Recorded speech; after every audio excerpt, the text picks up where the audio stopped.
झमाझम दिखत सागा तर मामो आगे झमाझम दिखत झमाझम दिखत सागा तर मामो आगे झमाझम दिखत झमाझम दिखत वो झमाझम दिखत झमाझम दिखत वो झमाझम दिखत झमाझम दिखत वो झमाझम दिखत झमाझम दिखत वो झमाझम दिखत झमाझम दिखत सागा तर मामो आगे झमाझम दिखत झमाझम दिखत सागा तर मामो आगे झमाझम दिखत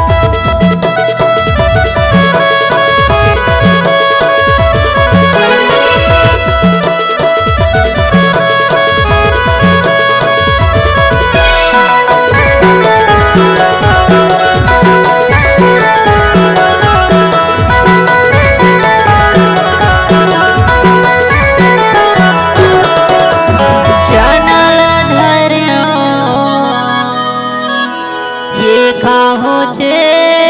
कही के चनल धर्यो ये काहो चे कही के तोला रदमा बुलाया संगे वारी मैं पहुँचे कही के मैं पहुँचे कही के झमाझम दिखत सागा तर मामो आगे झमाझम दिखत झमाझम दिखत सागा तर मामो आगे झमाझम दिखत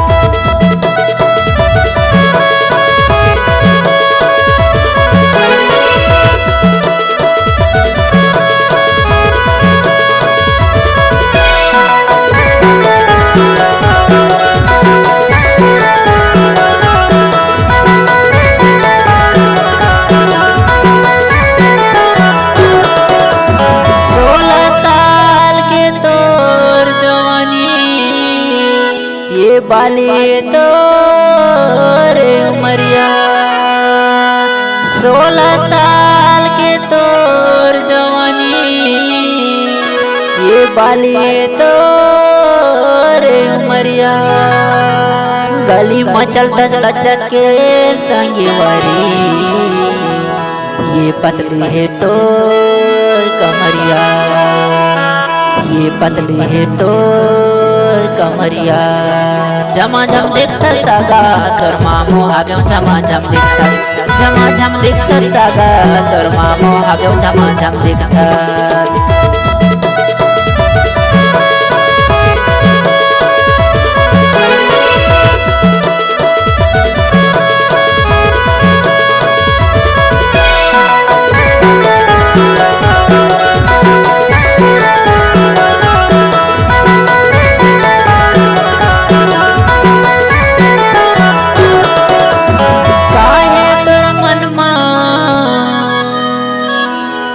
बता